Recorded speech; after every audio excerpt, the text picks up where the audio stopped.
Sonali bed पर डरी सहमी सी लेटी हुई थी, जबकि उसका ये डरा सहमा सा रूप राज को शरारत करने के लिए उकसा रहा था।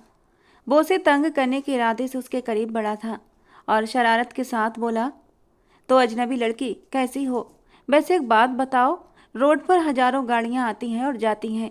तुम्हें मेरी ही गाड़ी मिली थी कि जिसके नीचे तुम चली आई? तुम्हें पता है ना, कल से मैं कितना परेशान रहा हूँ।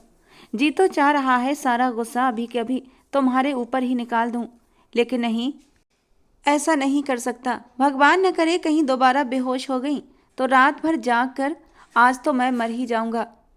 अधमरा तो मैं वैसे ही हो चुका हूँ, अब पूरा ही मर जाऊंगा। वैसे बड़ी मेहरबानी है कि तुमने होश में आने का सोचा। सोनाली ने उसकी बात सुनकर हैरानी और डर के मिले जुले भाव के साथ उसे देखा। वो अब भी पूरी तरह हालात को समझने की कोशिश कर रही थी। उसकी आंखों में कई सवाल थे, कुछ उलझन और एक साथ एक अनजाना सा डर था। वीर ने राज को घूरते हुए कहा और अपनी भारी आवाज में बोला, राज, भगवान के लिए ये मजाक का वक्त नहीं है। देख नहीं रहे वो कितनी सहमी हुई है? राज ने कंधे उचकाते हुए जवाब दिया, अरे यार सॉरी, मैं तो बस उसे सामान्य करने की कोशिश कर रहा था। और फिर उसने सोनाली की तरफ देखते हुए हल्की मुस्कान के साथ कहा, देखो, मैं तुम्हें सब कुछ साफ बता दूं, तुम अपनी याददाश्त खो चुकी हो। डॉक्टर को सब कुछ सच बताता तो पुलिस केस हो जाता और मैं पुलिस के झंझट में पड़ना नहीं चाहता था। इसलिए मजबूरन मैंने सब झंझटों से बचने के लिए खुद को तुम्हारा पति बताया है।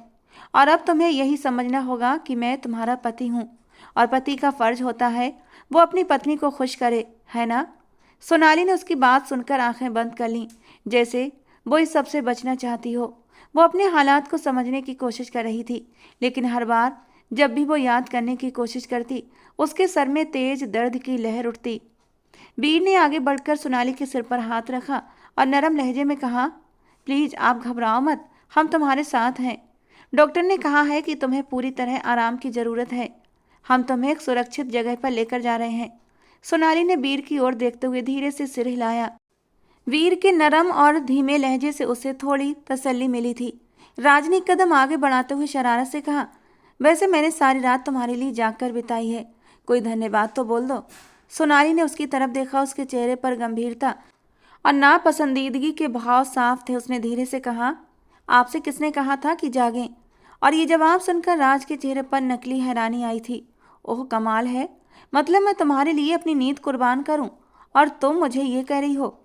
वीर ने सिर पकड़ लिया और गंभीरता से कहा, राज, तुम्हारी हरकतें सचमुच कभी बदल नहीं सकती। भगवान के लिए उसे और परेशान मत करो। सोनाली ने एक नज़र वीर की ओर देखा। उसकी गंभीर और नरम आवाज़ उसे काफ़ी सुकून दे रही थी, लेकिन राज की बातों में भी कुछ ऐसा था जो उसे अजीब सा लग रहा था। न जाने क्यों वो उसकी बातों को बुरा भी नहीं मान रही थी। वीर ने एक बार फिर अपनी बात को गंभीरता से आगे बढ़ाते हुए कहा, सोनाली, तुम्हें सब कुछ याद करने में कुछ वक्त लगेगा। इस दौरान तुम मेरे फ्लैट पर रहोगी, वहाँ तुम्हें आराम मिलेगा। और राज, वीर ने एक पल के लिए राज की ओर देखा और फिर हल्की मुस्कान के साथ कहा, ये तुम्हारा पूरा ख्याल रखेगा। राज ने झट से कहा, ओ यार, तूने ये जिम्मेदारी मेरे सिर पर डाल दी, मैं क्या कोई नौकर हूँ? वीर ने अपनी नज़रों में सख्ती लाते हुए कहा, ये तुम्हारी जिम्मेदारी है राज, तुमने ये सब शुरू किया है, अब तुम ही संभालोगे। राज ने लंबी सांस ली और मजाक के अंदाज में कहा, ठीक है, मैं अपना फर्ज निभाऊंगा, लेकिन एक बात याद रखना, अगर कुछ गड़बड़ हुई तो मैं तुम्हें फ़ोन करके बुला लूँगा। वीर ने कहा, मैं हमेशा तुम्हारे साथ हूँ राज, लेकिन अब तुम्हें भी जिम्मेदार बनना होगा।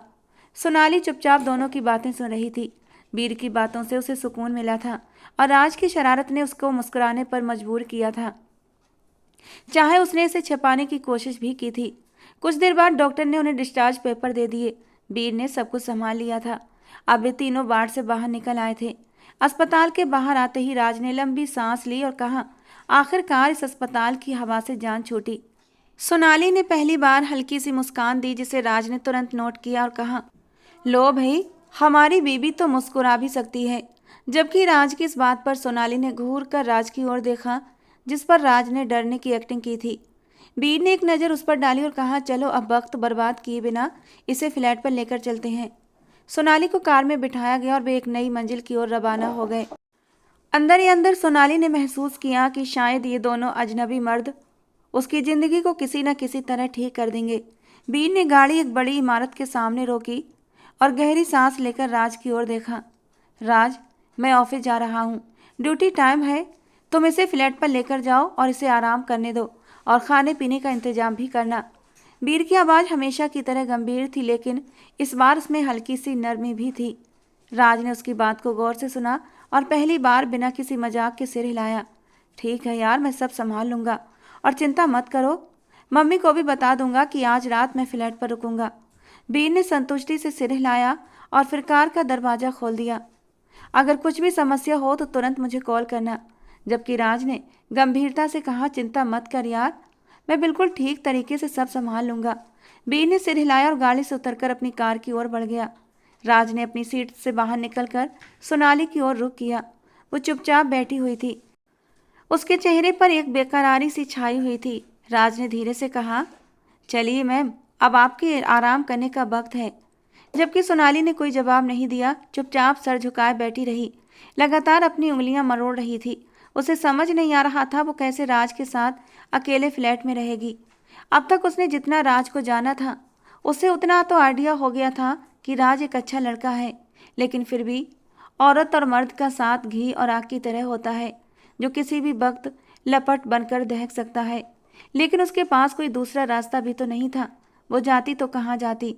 उसने बेबस नज़र राज की तरफ डाली थी, जो उसे इंतजार करती निगाहों से अपना हाथ उसकी तरफ बढ़ाए खड़ा था। क्या सोच रही हैं आप, आइए। और जब सोनाली इस बार भी आगे नहीं बढ़ी तो राज ने नरमी से उसका हाथ पकड़ा और उसे कार से बाहर निकाला। वो उसकी मदद से कार से उतरी, लेकिन उसके कदमों में कमजोरी थी। राज ने तुरंत उसे सहारा दिया और कहा, अरे क्या आपको लगता है कि मैं आपको गिरा दूंगा? ऐसा कैसे हो सकता है? मुझे अच्छे से पता है कि बीबी का ख्याल कैसे रखा जाता है। सोनाली ने एक पल के लिए उसकी ओर देखा, लेकिन कुछ नहीं बोली।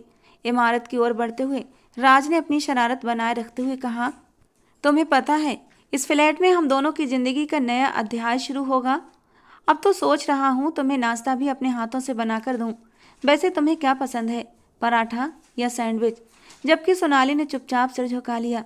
राज ने कहा, चलो कुछ तो बोलो, तुम्हारी खामोशी मुझे डरा रही है। अगर तुम ऐसे ही चुप रहोगी तो मैं खुद ही तुम्हारे लिए फैसले करता जाऊंगा और ये मेरे लिए खतरनाक होगा, क्योंकि मैं हमेशा अपने लिए गलत फैसले करता हूँ। फिर तुम्हारे लिए सही फैसला क्या कर पाऊंगा? वैसे तुम्हें तो अपना नाम भी नहीं पता, मैं तुम्हें किस नाम से बुलाऊं? इस बार सोनाली धीरे से बोली थी, आप जिस नाम से चाहे मुझे बुला सकते हैं। अच्छा, मैं तुम्हें राधिका नाम से बुलाऊं तो चलेगा? सोनाली ने धीरे से सर हिला दिया था। वो पूरी तरह से राज के सहारे फ्लैट तक पहुंची थी। फ्लैट के दरवाजे पर पहुंचकर राज ने चाबी निकाली और दरवाज़ा खोला। वेलकम राधिका जी, ये है आपका नया घर। उम्मीद है ये आपको पसंद आएगा। अगर नहीं आया तो मैं इसे भी अपनी जान लगाकर बेहतरीन बना दूंगा। सोनाली ने चुपचाप अंदर कदम रखा। उसने हॉल का जायजा लिया। साफ सुथरा और आरामदायक फ्लैट था। राज ने हंसते हुए कहा, देखो ये जगह तुम्हारे लिए कितनी बेहतरीन है। तुम यहाँ आराम से रह सकती हो। वैसे तुम्हें बीर का धन्यवाद करना चाहिए, वही है जिसने ये सब संभाला है। मैं तो बस उसका आदेश निभा रहा हूँ। सोनाली ने धीमी आवाज़ में कहा, थैंक्स। ये पहला मौका था जब राज ने उसके मुंह से थैंक्स शब्द सुना था। वो हैरान और खुशी के मिले जुले भाव के साथ बोला, अरे वाह, ये हुई ना बात। चलो तुमने कुछ तो बोला, उम्मीद है अगली बार कुछ लंबा सुनने को मिलेगा। लेकिन कुछ कहे बिना सोनाली ने सिर झुका लिया। राज ने उसकी खामोशी को महसूस किया, लेकिन इस बार वो कुछ नहीं बोला, क्योंकि वो जानता था ये वक्त मजाक करने का नहीं है। उसने सोनाली के लिए एक आरामदायक कुर्सी निकाली और उसे बैठने का इशारा किया। तुम यहाँ बैठो, मैं तुम्हारे लिए कुछ खाने का इंतजाम करता हूँ। सोनाली चुपचाप कुर्सी पर बैठ गई। राज ने उसके लिए पानी का गिलास भरा और कहा, तुम चिंता मत करो, सब ठीक हो जाएगा। और जब तक सब ठीक नहीं होता तब तक राज तुम्हारे साथ है। सोनाली ने हल्का सा सिर हिलाया और गिलास थाम लिया। तुम बैठो, मैं खाने के लिए कुछ लेकर आता हूँ। ये कहकर राज किचन में चला गया था, जबकि सोनाली कितनी ही देर तक राज को निहारती रही। दुनिया के सारे मर्द एक जैसे नहीं होते। राज को देखकर उसे एहसास हो रहा था। रितेश का ख्याल आते ही उसकी आंखों से 2 आंसू टूट कर गिरे थे, जिसे उसने जल्दी से पोंछ लिया था। अंदर ही अंदर उसने महसूस किया कि राज की शरारत और बेफिक्री शायद उसके जख्मों को भरने में मदद कर सकती है। डॉक्टर ने कहा था कि वो अपनी याददाश्त भूल चुकी है और ये झूठ नहीं था। सोनाली सच में अपनी याददाश्त भूल चुकी थी। वो अपनी जिंदगी का बहुत सा हिस्सा भूल गई थी। ये बात उसे भी समझ आ रही थी। लेकिन अगर नहीं भूली थी तो रितेश का दिया धोखा। रितेश ने जख्म उसे जो दिया था उससे अब भी खून रिस रहा था और जख्म टीसे मार रहा था। लेकिन अभी ताज़ा ताज़ा जख्म था। यानी जिस तरह रितेश ने उसे बेइज्जत करके घर से निकाला था, वो अभी तक उसकी आंखों के सामने किसी खौफनाक दृश्य की तरह घूम रहा था। और ये बात वो किसी को बता भी नहीं पा रही थी। वो जानती थी कि अब उसके पास कोई घर नहीं है। वो अपने घर से सभी कश्तियां जलाकर रितेश के पास आई थी, लेकिन उसने उसे कहीं का नहीं छोड़ा था। वो दिल ही दिल में सोच रही थी कि कुछ दिन के लिए वो यहाँ इन लोगों के साथ रहकर फिर उन्हें सब कुछ सच बताकर इन लोगों की ज़िंदगी से दूर चली जाएगी। मगर उस मासूम को नहीं पता था कि कुदरत उसके साथ क्या फैसला कर चुकी है। उसकी ज़िंदगी में किसे शामिल कर किया जा चुका है। वो राज को देख रही थी, जो उसके लिए बड़ी मेहनत से सैंडविच बना रहा था। एक छोटी सी मुस्कान उसके होंठों पर आई थी। सुबह से ही ये आदमी उसे अपने आसपास नजर आ रहा था और जिस तरह से उसका ख्याल रख रहा था, एक पल के लिए उसके दिल में एक इच्छा जागी थी और वो धीमी आवाज में होंठों ही होंठों में बड़बड़ाई थी, काश रितेश तुम भी बिल्कुल ऐसे ही होते जैसा कि राज। कितना केयरिंग, कितना प्यारा सा इंसान है ये। किसी कांच की गुड़िया की तरह मेरा ख्याल रखता है। हालांकि इससे तो मेरा कोई रिश्ता भी नहीं है, फिर भी मुझे कितना मान और सम्मान दे रहा है। और तुम्हें तो मैंने मोहब्बत की थी, टूट कर मोहब्बत की थी, और तुमने क्या किया मेरे साथ। काश तुम बिल्कुल ऐसे होते तो जिंदगी स्वर्ग से कम नहीं होती। लेकिन हमेशा की तरह काश काश ही रहता है। उसने एक ठंडी आह भरी थी। सोनाली को नाश्ता करवाने के बाद और उसे आराम करने का कहकर राज अपने घर आ गया था, क्योंकि घर से भी उसे कई बार फ़ोन आ चुके थे। और घर आकर वो ऐसा सोया कि उसकी आंखें नहीं खुली थी। रात भर का जागा था तो एकदम बेहोशी वाली नींद आई थी। और फिर मोबाइल की रिंगटोन से उसकी आवाज़ खुली। उसने झुंझलाकर फ़ोन देखा तो बीर की कॉल थी। फ़ोन साइड पर रखकर वो दोबारा कंबल में मुंह छुपाकर सोने के लिए सोच ही रहा था कि मोबाइल पर मैसेज की बीप हुई थी। मैसेज में बीर कह रहा था, कहाँ पर हो? यकीनन घर पर हो ना? तुम्हारा दिमाग खराब है। वो लड़की ठीक हालत में नहीं है और तुम उसे छोड़कर अपने घर पर बैठे हो। तुरंत फ्लैट पर पहुंचो और देखो उसे किसी चीज़ की ज़रूरत तो नहीं। मैसेज पढ़ते ही राज ने एक लंबी सांस भरी थी और अपने सर पर हाथ मारा। पता नहीं ये लड़की मेरे गले का तौक कब तक बनी रहेगी। मैं तो इसकी सेवा कर करके थक गया हूँ। वो बड़बड़ाते हुए बोला, फिर चुपचाप अपने बिस्तर से उठा और जूते पहने। वो अभी घर से निकलने ही वाला था कि अचानक उसके सामने उसके पापा आ गए। पापा का चेहरा देखते ही राज के चेहरे पर घबराहट आई थी। अब तो डांट पक्की है, उसने दिल में सोचा।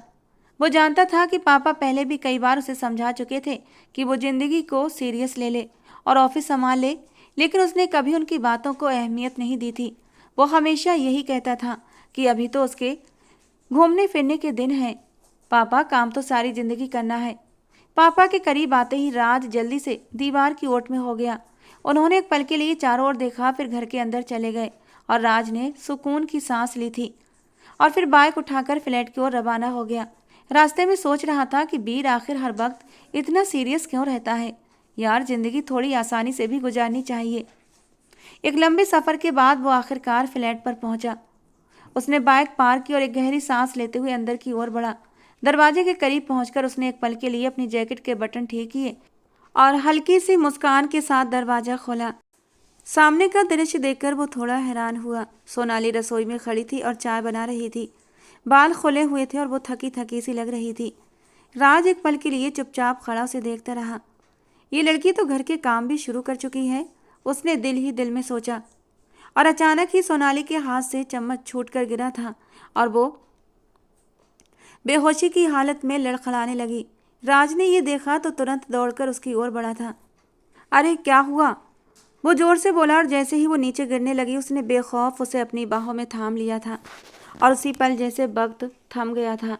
राज की बाहों में सोनाली का शरीर बिल्कुल हल्का सा महसूस हो रहा था, मगर उसकी मौजूदगी ने राज के दिल की धड़कनें बेकाबू कर दी थी। दोनों की नज़रें मिली और उनकी आंखों का टकराव ऐसा था जैसे दो जहां आपस में टकरा गए हों। सोनाली के चेहरे की नरमियत और उसकी बंद पलकों और होंठों पर हल्की सी कपकपी ने राज के अंदर एक अजीब सी भावना पैदा कर दी थी। राज का दिल जोर जोर से धड़क रहा था। उसका चेहरा लाल हो चुका था। उसे खुद अपनी हालत पर हैरानी हो रही थी। हालांकि ऐसा नहीं था कि वो लड़कियों से दूर भागता था, या आज से पहले कभी उसकी ज़िंदगी में कोई लड़की नहीं आई थी। उसकी कई गर्लफ्रेंड्स थीं। गर्लफ्रेंड्स के साथ खूब मौज मस्ती भी करता था, पार्टीज भी करता, उनकी कमर में बाहें डालकर डांस फ्लोर पर खूब थिरकता था। लेकिन आज जो एहसास राज के दिल में जागे थे, वो एहसास इससे पहले कभी नहीं जागे थे। उसने जल्दी से खुद को संभाला और वो गहरे सांस लेते हुए बोला, क्या हुआ था तुम्हें? ठीक तो हो ना? उसकी आवाज़ में एक अजीब सी बेसब्री और चिंता थी, जो उसके शरारती स्वभाव से बिल्कुल अलग थी।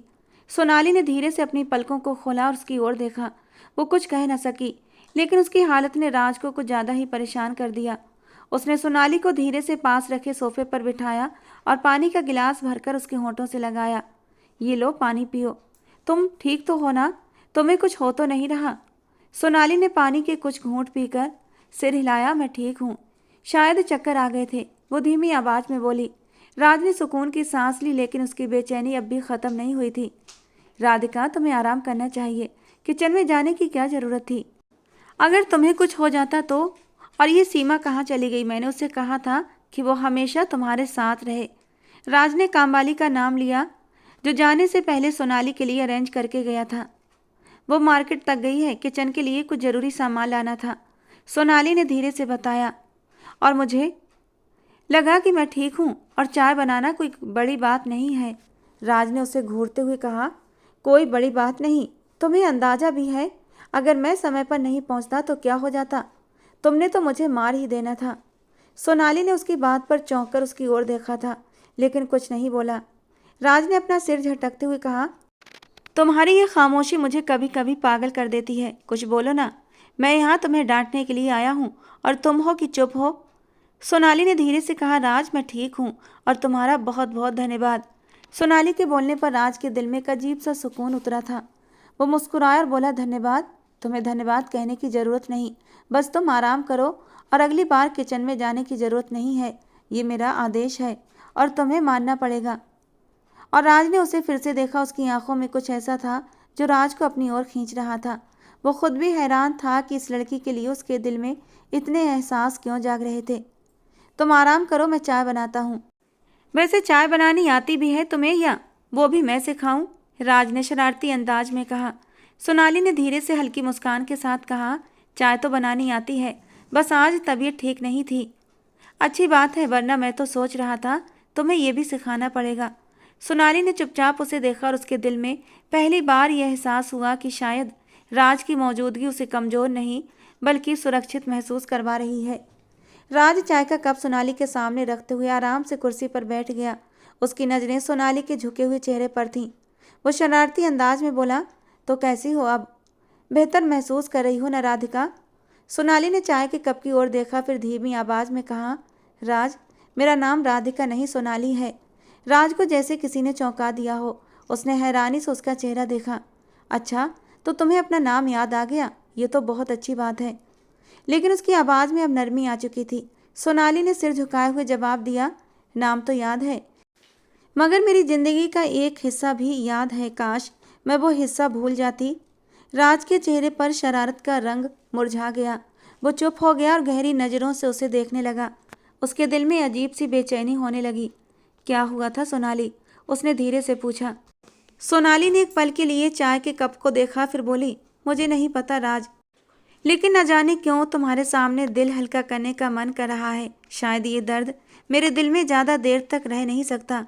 और राज चुपचाप सुनने के लिए तैयार हो गया था और सोनाली ने धीरे धीरे अपनी कहानी सुनानी शुरू कर दी। रितेश, वो शख्स जिसे मैं प्यार करती थी, वो मेरी ज़िंदगी का सब कुछ था। हमने हर ख्वाब एक साथ देखा था, मगर ख्वाब सिर्फ ख्वाब होते हैं, हकीकत से बहुत दूर। राज ने गहरी सांस ली, लेकिन कुछ नहीं बोला। वो जानता था ये पल उसके मजाक करने का नहीं था। सोनाली की आवाज़ में दर्द साफ झलक रहा था। रितेश ने वादे किए, ख्वाब दिखाए और फिर मुझे छोड़ दिया।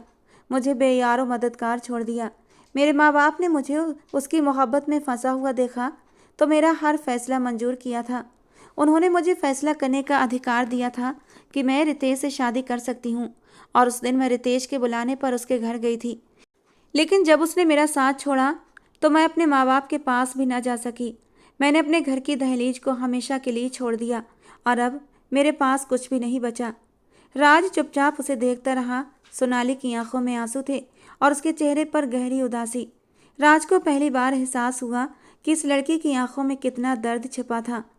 सोनाली, राज ने धीमी आवाज में कहा, तुम्हारे साथ जो हुआ वो बहुत गलत हुआ, लेकिन अब तुम अकेली नहीं हो। सोनाली ने उसकी तरफ देखा। उसकी आंखों में हैरानी थी। क्यों राज, तुम मेरी मदद क्यों कर रहे हो? राज ने एक पल के लिए अपनी नजरें झुकाईं, फिर बोला, पता नहीं, शायद इसलिए कि तुम्हारे चेहरे पर जो दर्द है वो मुझे बहुत अपना सा लगता है। शायद इसीलिए क्योंकि तुम्हें देखकर मेरा दिल कहता है कि तुम्हें खुश होना चाहिए। सोनाली चुप रही। वो पहली बार किसी की आंखों में अपने लिए इतनी चिंता देख रही थी। राज ने चाय का घूंट लिया और थोड़ा झिझकते हुए बोला, सोनाली, मैं हमेशा से लापरवाह रहा हूँ, किसी भी चीज़ को ज़्यादा सीरियस नहीं लेता, लेकिन तुम्हें देखकर पहली बार ऐसा लगा कि शायद मेरी ज़िंदगी में भी कोई अहमियत रखता है। शायद मैं भी किसी के लिए कुछ कर सकता हूँ। सोनाली के चेहरे पर हल्की सी मुस्कान आई थी जो तुरंत गायब हो गई। तुम बहुत अच्छे इंसान हो राज, लेकिन मैं अब किसी पर भरोसा नहीं कर सकती। राज ने गंभीरता से उसकी ओर देखा और बोला, सोनाली, मैं तुम्हें भरोसा करने के लिए मजबूर नहीं करूँगा, लेकिन मैं वादा करता हूँ जब तक तुम्हें अपने पैरों पर खड़ा होना नहीं आता तब तक मैं तुम्हारे साथ हूँ। सोनाली की आंखों में आंसू आ गए। वो हिचकिचाते हुए बोली, राज, मैंने कभी सोचा नहीं था कि कोई मेरी यूं मदद भी करेगा, वो भी बिना किसी मकसद के। राज ने मुस्कुराते हुए उसका हाथ थामा और बोला, सोनाली, जिंदगी में पहली बार मुझे लगा है कि किसी की मदद करना मकसद से बढ़कर कुछ हो सकता है। सोनाली ने नजरें झुकाई थीं और उसके दिल में पहली बार एक अजीब सी गर्मजोशी महसूस हुई थी। वो शायद राज को कुछ ज़्यादा ही समझने लगी थी। राज को ये बात समझने में ज़्यादा वक्त नहीं लगा कि सोनाली के साथ उसका समय सिर्फ जिम्मेदारी तक सीमित नहीं था। उसके दिल में किसी कोने में जो जज्बात कभी बेतहाशा थे अब एक ठहराव की शक्ल ले चुके थे। वो सोनाली के करीब होने के अब बहाने ढूंढता था, लेकिन वो अपनी भावनाओं को सोनाली पर जाहिर करने से बचता था। वो जानता था कि सोनाली अब भी अपनी बीती यादों में कैद है और उसके दिल का दरवाज़ा किसी और के लिए बंद है। सोनाली जो पहले राज की मौजूदगी को नज़रअंदाज कर देती थी अब महसूस करने लगी थी।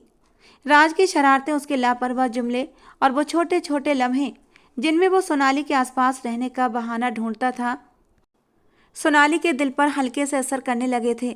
लेकिन अब भी वो उलझन में थी, न खुद को पूरी तरह राज के करीब आने दे रही थी और न ही उसे खुद से दूर कर पा रही थी। एक दिन शाम के वक्त राज चाय के 2 कप लेकर आया और सोनाली को देते हुए बोला, ये लो लड़की, तुम्हें लगता है कि मैं तुम्हारी कोई नौकरानी हूँ? सुबह से तुम्हें चाय खाना सब मैं ही बनाकर दे रहा हूँ। क्या मैं दुनिया का सबसे अच्छा दोस्त नहीं हो सकता? सोनाली मुस्कुराई और बोली, अच्छा दोस्त, यह सबसे बड़ा तंग करने वाला। राज ने बनावटी गुस्से का इजहार करते हुए कहा, भाई ये तो ज्यादती है। मैं अपनी जिंदगी की इतनी कीमती घड़ियां तुम्हारे लिए कुर्बान कर रहा हूँ और तुम मुझे तंग करने वाला कह रही हो। सोनाली हंसने लगी और वो हंसी राज के दिल में कहीं गहरी उतर गई थी। वो चुप होकर उसे देखने लगा, जैसे वो लम्हा हमेशा के लिए कैद कर लेना चाहता हो।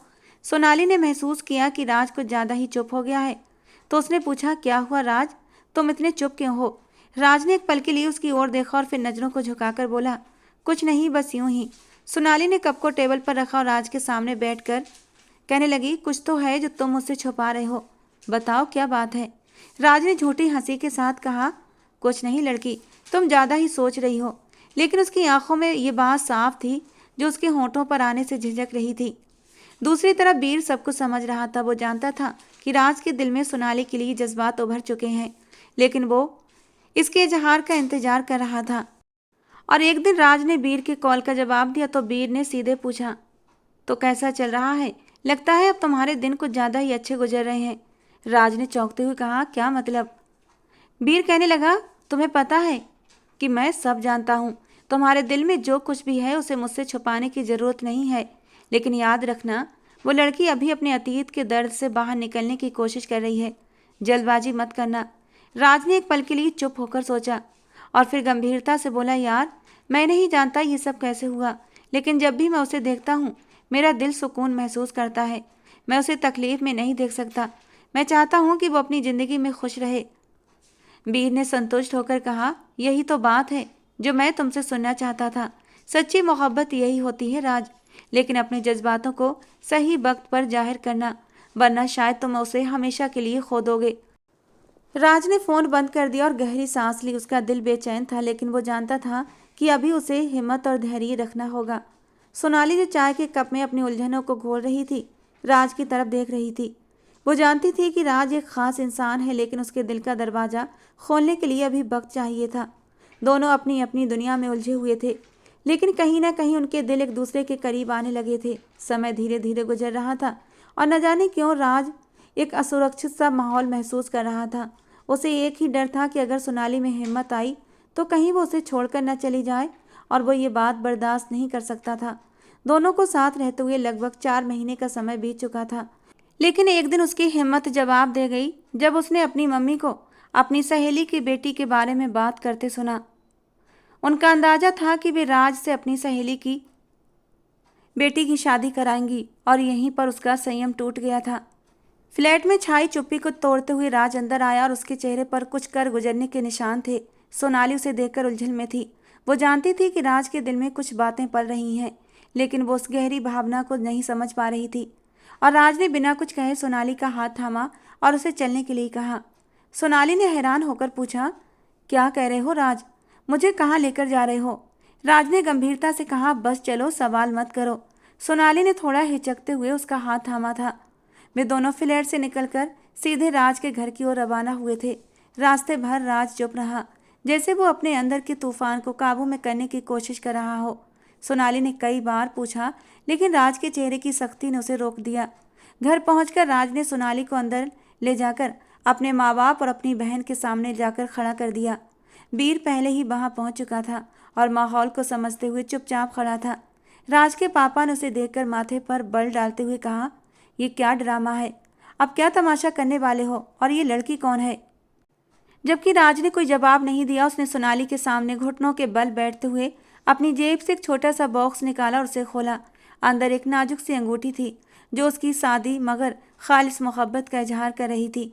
राज ने गहरी सांस ली और सोनाली की तरफ देखा। उसकी आंखों में नमी थी और आवाज़ जज्बात से कांप रही थी। सोनाली, मैं जानता हूँ कि तुम्हारी ज़िंदगी में बहुत दुख हैं और शायद मैं सब वो मिटा भी नहीं सकता, लेकिन मैं वादा करता हूँ कि तुम्हें आगे कोई दुख नहीं होने दूंगा। मैंने हमेशा बेपरवाह ज़िंदगी जी है, लेकिन तुम्हें देखकर मुझे समझ आया कि ज़िंदगी का मतलब क्या है। मैं तुम्हें खुश रखना चाहता हूँ, हमेशा के लिए। क्या तुम मेरी ज़िंदगी का हिस्सा बनोगी? सोनाली हैरान होकर उसे देख रही थी। कमरे में पूरी तरह खामोशी छा गई थी। राज के पापा ने गुस्से से कहा, ये क्या हरकत है राज? तुम्हें ये सब करने का ख्याल भी कैसे आया? तभी बीर आगे बढ़ा और हाथ के इशारे से उन्हें चुप रहने को कहा। अंकल, पहले से बोलने दें, ये राज की ज़िंदगी का सबसे बड़ा फैसला है। राज ने अपने पापा की ओर देखा। उसकी आंखों में नमी थी, लेकिन चेहरे पर एक संकल्प था। डैड, मैं जानता हूँ कि आप हमेशा मुझसे ज़्यादा की उम्मीद रखते हैं, लेकिन आज मैं पहली बार आपसे कुछ मांग रहा हूँ। मैं जानता हूँ कि आप मुझे चाहते हैं कि मैं एक जिम्मेदार इंसान बनूं, और मैं आपसे वादा करता हूँ कि मैं ऐसा ही करूँगा। लेकिन मुझे सोनाली के बिना कुछ भी नहीं चाहिए। मैं उससे प्यार करता हूँ और ये प्यार मेरी ज़िंदगी को बदल रहा है। राज के शब्द इतने भावुक थे कि कमरे में मौजूद हर व्यक्ति पर उनका असर हुआ था। सोनाली की आंखों से भी आंसू बहने लगे थे, लेकिन वो मुस्कुराई और चुपचाप आगे बढ़ी। उसने राज के हाथ पर अपना हाथ रखा और हाँ कह दिया। ये पल राज के लिए सब कुछ था। वो खड़ा हुआ, सोनाली के कंधे पर हाथ रखा और अपने पापा की तरफ देखने लगा। मैं वादा करता हूँ आपको कि आपको कभी निराश नहीं करूँगा। बस मुझे अपनी ज़िंदगी संवारने का मौका दें। राज के पापा, जो हमेशा उसे एक गैर जिम्मेदार लड़के की तौर पर देखते थे, पहली बार उसकी आंखों में प्यार और संकल्प देखकर हैरान हुए थे। उन्होंने गहरी सांस ली और कहा, अगर तुम सच में अपने शब्दों पर कायम रहोगे तो मुझे कोई आपत्ति नहीं। ये सुनकर राज की आंखों से आंसू छलक पड़े थे। बीर, जो हमेशा राज की मदद के लिए तैयार रहता था, स्वाभाविक रूप से आगे बढ़ा और अपने दोस्त को गले लगा लिया। ये पल खुशी और सुकून के पल थे। सोनाली, जो अपनी ज़िंदगी के सबसे बड़े गम से निकलने की कोशिश कर रही थी, पहली बार खुद को सुरक्षित महसूस कर रही थी। उसके चेहरे पर एक नई रोशनी थी और राज के दिल में सुकून था। बहुत ही धूमधाम से राज और सोनाली की शादी हुई थी और राज ने जो वादा अपने पापा से किया था उसे पूरा करके दिखाया था। शादी के तीसरे दिन से ही उसने ऑफिस की जिम्मेदारी संभाल ली थी और ये सिर्फ सोनाली के प्यार का असर था। सोनाली अब राज के प्यार में अपने सारे दुख भूल चुकी थी, लेकिन एक फांस अब भी थी जो उसके दिल में चुभी हुई थी कि अगर उसकी ज़िंदगी में राज जैसा इंसान ना आता तो रितेश ने तो उसे बर्बाद ही कर दिया था। और ये फांस भी उस दिन निकल गई जब राज उसे ज़बरदस्ती अपने ऑफिस लेकर गया था। यार चलो ना, कम से कम तुम मेरे सामने बैठी रहोगी तो काम अच्छे से कर सकूंगा।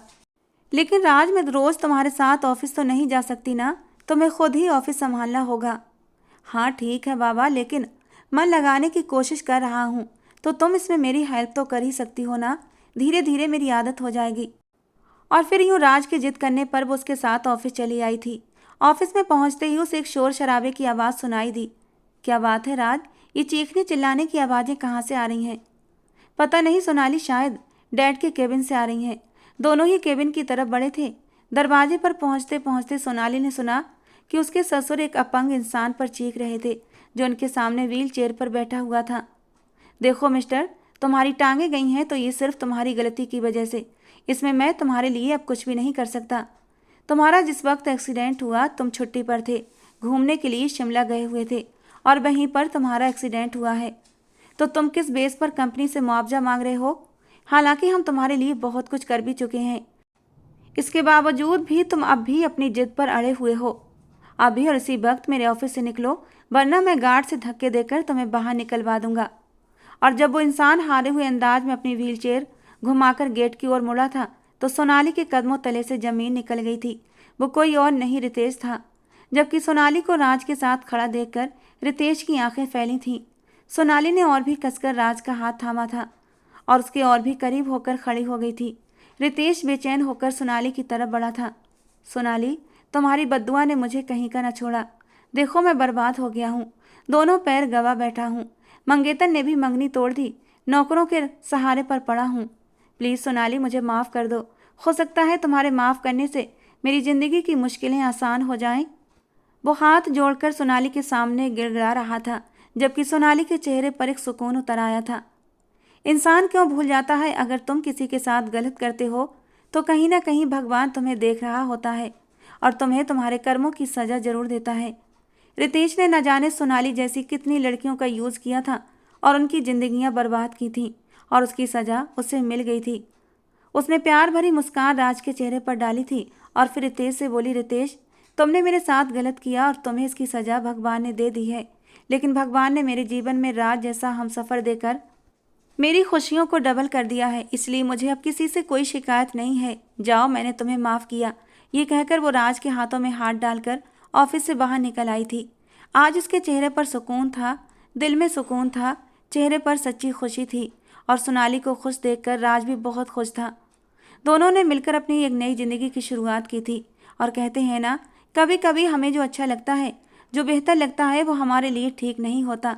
भगवान ने हमारे लिए कुछ और ही योजनाएं बनाई होती हैं जिनसे हम अनजान होते हैं। और ये बात सच है कि भगवान बेहतर लेकर हमारे लिए सबसे बेहतरीन चीज़ें लाता है। और आज इस बात का एहसास सोनाली को बहुत अच्छे से हुआ था। राज के रूप में उसे इस बात का पूरा यकीन हो गया था कि ज़िंदगी में अगर कुछ बुरे लोग होते हैं तो अच्छे भी होते हैं। अगर उन्हें समय रहते समझ लिया जाए तो ज़िंदगी आसान हो सकती है।